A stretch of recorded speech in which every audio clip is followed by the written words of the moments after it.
waxaan ka hadlayaa labadii qof markay isu yimaadaan ay isguursadaan caynkii ay u wada dhaqmi lahaayeen ayagoo ilaahay ka cabsanaya.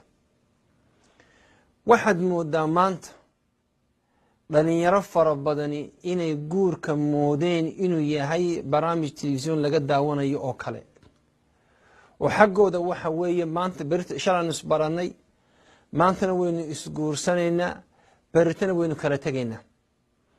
taasoo ay ku qiyaaseen qiyaastan gaalada u yaqaanaan dating.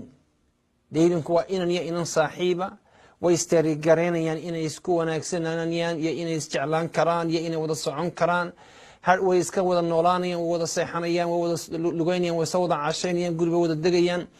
wiig 2-3 bil ka bacdina aad babada kala qabsan waxaa leeyahay nabadgelyo, uma arko inaad igu qanacsantahay, anna uma arko inaan kugu qanacsanay, waa inooye nabadgelyo.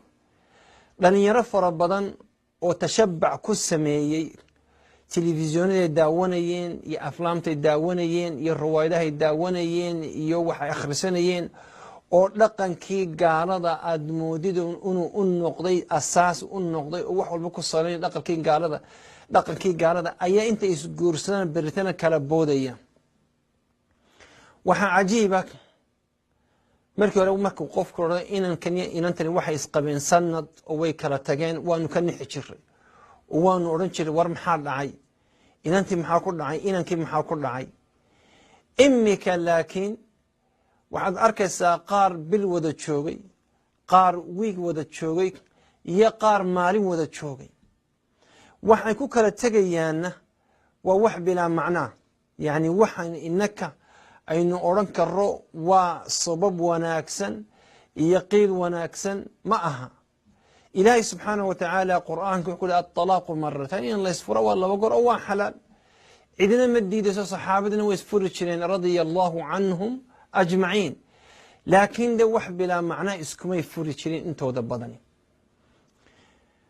oo inaku waxaynu aragnay bilaa macnata iskumay furi jirin. inan bay ka soo booday, inanka halayga fura bay tiri, oo imisa isqabteen bil ama wax ka yar. inanka maxaad ku nacday aad kaga soo booday? inanku been buu ii sheegay bay tiri. waanu wada yaabnay, waxaan war inankan inanta beenta u sheegay dee been weyn bay ku qabatay, inankiya bal inanta aynu dhegaysano. hadday beenteedaasi wax macquula, beenta inanka uu sheegay hadday wax macquula ay tahay, dee inanka anaa ka fardaaminanaba inanta oo ka saareen oo ka kaxaynan oo ka eryana. bal noo waran baanu ku inantii marka ingiriis baynu kula hadlaysaa, waa aad iyo aad casabid iyo xamaas iyo energy iyo way passions bay kaas wax ka leedahay. he lied to me, been buu ii sheegay. beenti waa maxay?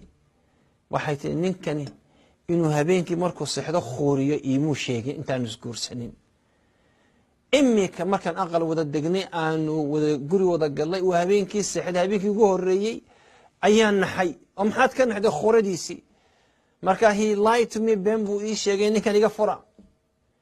waxaan u aragnay marka bal dhalinyaradan isguursanaysa haddana markiiba soo kala boodaysa, bal inaan horta u macnayno guurka iyo jacaylka iyo maxabadda iyo wada joogani waxay yihiin.